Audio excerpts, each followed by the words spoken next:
Yeah, I ended the broadcast. Didn't really do much. I'm deeply invested in the Wano arc right now, pumping through that currently. Wano Act 3, for all the One Piece fans out there who haven't died already from starvation, because I rarely ever give you updates, I will tell you this much. One Piece's Wano arc is, I think, very similar to the Hunter x Hunter Chimera Ant arc in the way that it is widely considered like, phenomenal. It's considered peak, and I personally think it's far too drawn out. Okay? I think it's very, very long, and I think that there was a lot of filler in it, man. And I mean, like, I've done the One Piece, I've swapped it back to Crunchyroll, regular straight lining it. And like, when it's high, it's so good. When it picks up, it's so good. But on its low points, there's so much padding, and it's just like, I don't care. There doesn't have to be 700 episodes dedicated to Luffy in prison. There doesn't have to be like 4 additional episodes where Luffy is trying to unlock like his next level with the hockey or whatever. Like, it's just so come on. Like, it's just so ridiculous. And then it hits you in the face with fucking Odin's backstory, and you're like, oh my God. Oh my God. The Odin backstory is where I'm at right now, and it is so good. It is so good. I think he might be one of my favorite characters. His little mini arc that I've been watching, his level of excitement for all things not Wano, everything makes me so happy. It was mid in my opinion. No, I love him. I love him a lot. I think he's great. What is your Marxist analysis of Wano? I have said this before. I think Wano is Oda's own opinion about the restrictive elements of traditionalist Japan. Like, both the past, obviously it has a lot of points about xenophobia. It has a lot of points about like the Edo period as well. Like, it's a direct reference point for that sort of thing. Here you go. But beyond that, I do think that this is more Oda talking about. This is more so Oda talking. Obviously, the Marxist, like the immediate Marxist broader analysis, is like the creation of poverty as a concept, the subjugation of like an entire population of people who were comfortable living off the land in a relatively isolated island. It's literally about. I mean, straight up, the blueprint for imperialism being the final stage of capitalism. It is literally all about how, in a liberal way, obviously in a not directly Marxian analysis, but in a very liberal way, it basically says, like, if you want to dominate the world, you have to get as much money as you possibly can through whichever means necessary, and take over your birthright. Like, Wano is yours, and you have to go and funnel arms to other, like, Wano has a lot of expert craftsmen, right? Wano has a lot of expert craftsmen, immediate, like, they have phenomenal blacksmiths and things of that nature. My second mic was on. Hold on, I'm gonna turn it off. Kaido was a vessel of imperialistic capitalism. Yes, exactly. And the allegiances that what is his name, Orochi or whatever, like the allegiances that he makes in an effort to like sneak back into the shogunate and become shogun, that in and of itself is directly tied to like Wano opening up to the rest of the world in a negative way, in a secret way, specifically with respect to like arms deals. So, that part is one aspect of Wano. That's like pretty basic stuff. The other stuff, however, the other aspect of Wano that I personally like is, like I said, I think the restrictions that Oda feels personally about traditionalist Japan.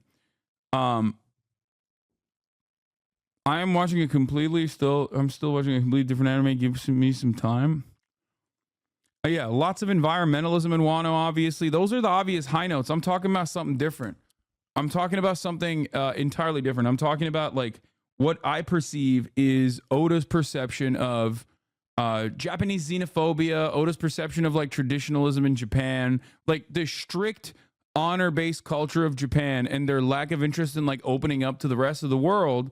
I think that is something that he doesn't appreciate. Put the Rust category at least, man. Dude, y'all are so fucking annoying. Yes, I'm gonna play Rust later, and when I play Rust, I will put the category to Rust.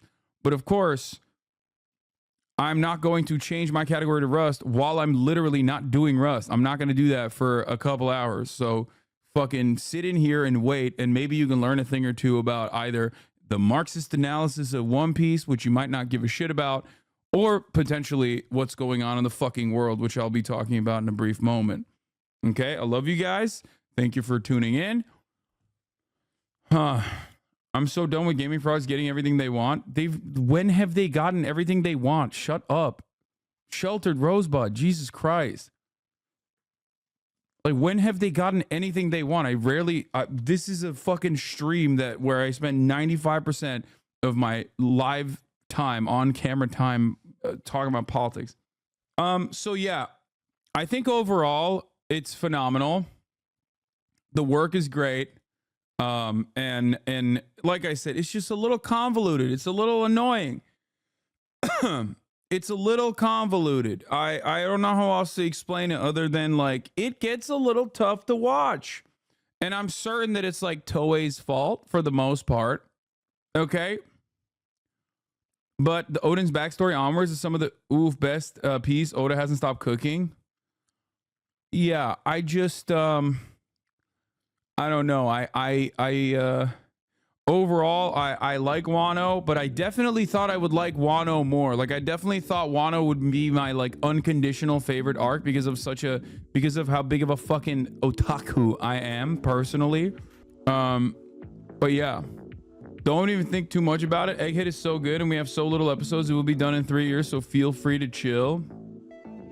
Yeah, Wano took 4 years to complete. The final raid goes so hard though. You're gonna hate how long it is though. Yeah, the buildup has been crazy.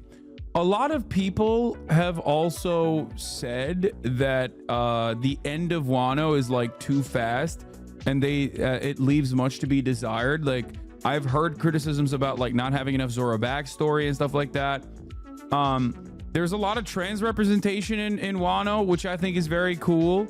That's another part of this. There's another aspect of this where like, and now Wano is like obviously in the modern culture war era of content. So I feel like there's, I feel like there is probably going to be more.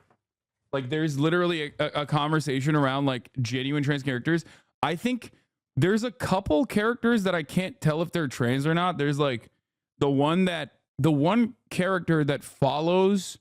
No spoilers. I like I said, I'm literally on the Oden follows Whitebeard arc at this point. Like, and they just met and briefly tussled with Goldie Roger, who, by the way, a lot of Goldie Roger in the Oden backstory, which I think is awesome.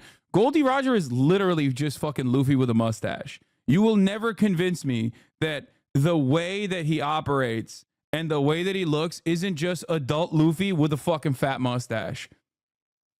Straight up. It is literally 1-to-1 verbatim. The way he laughs, the way he smiles, literally 1-to-fucking-1 verbatim. I get that that's the point, but it's like, it's straight up. He also oh yeah, these are the two characters that are trans. I didn't know who this one was. I couldn't tell who this character was at first. Like I couldn't tell if they were trans, but like this one is like straight up trans. And I think the voice actor for this character in the English version is like a trans person. I think it might be actually a trans person for both the voice actors on the English version. Izu is not trans. I don't know. They like I don't know if he's like a trans man or something. Like they're but no, she's definitely trans. She's 100% trans. She openly says it too in the story.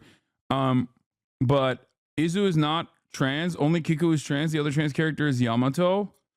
Maybe he just likes the feel of silk. Yeah, I don't know. You watched the OP in dub? No, I have watched it both in dub through extended periods of time and also through subs. Guys, there are 1,000 however many episodes. Okay? Shut the fuck up. There are 1,000 episodes. Yes, I've done both. Suck my fucking dick. I don't want you to complain about like my choices on the matter. I switch in and out sometimes, okay? Yamato literally just identifies as Odin Law. Okay, well, regardless, doesn't matter. But I mean, she is bad as fuck, by the way. Like, she's a bad bitch.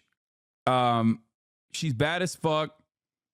It's like there's no way Oda ain't woke, dude. We already knew that already. We already knew that he was like super pro trans in general. He is a trans inclusionary radical misogynist, okay?